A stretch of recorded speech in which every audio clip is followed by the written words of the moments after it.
tsy azontsika atao diplomasia tsotra fotsiny ihany hoe fifampirarana tsotra amina firenena ny diplomasia izay ataontsika fa tsy maintsy diplomasia manome lanja ny toe-karena ao anatin'ny fiarovana fiandrianam-pirenena.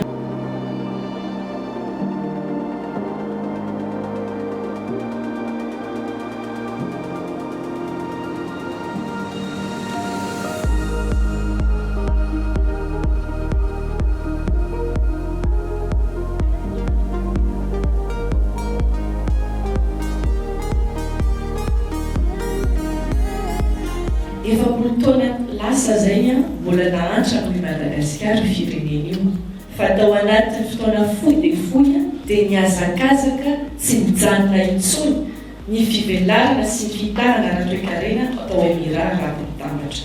Izany hoe rary dia rary loatra ary mampoditra tanteraka ny fametrahantsika nyzany masoivo zany ao Emirats Arabes Mitambatra.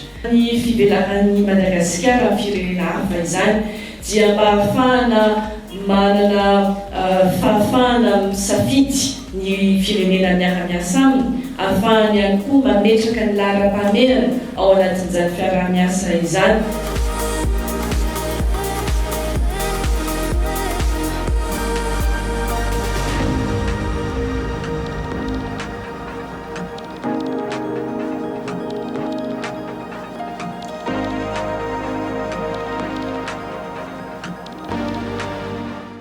Tiako ny mampafantatra antsika rehetra manamafy fa mitohy ny fiara-miasa amin'ny vondrona Europeana.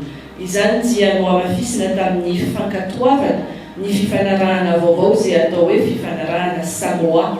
Io fifanarahana io dia misolo ny fifanarahana teo aloha niaraka amin'ny vondrona Europeana izay fantatsika amin'ny anarana hoe fifanarahana Cotonou. Jerena ny manodidina sy ny faritra misy antsika, izany hoe ny COI, ny vondrona afrikana, ny Eurasie, ny sisa sy ny SADC sy ny COMESA.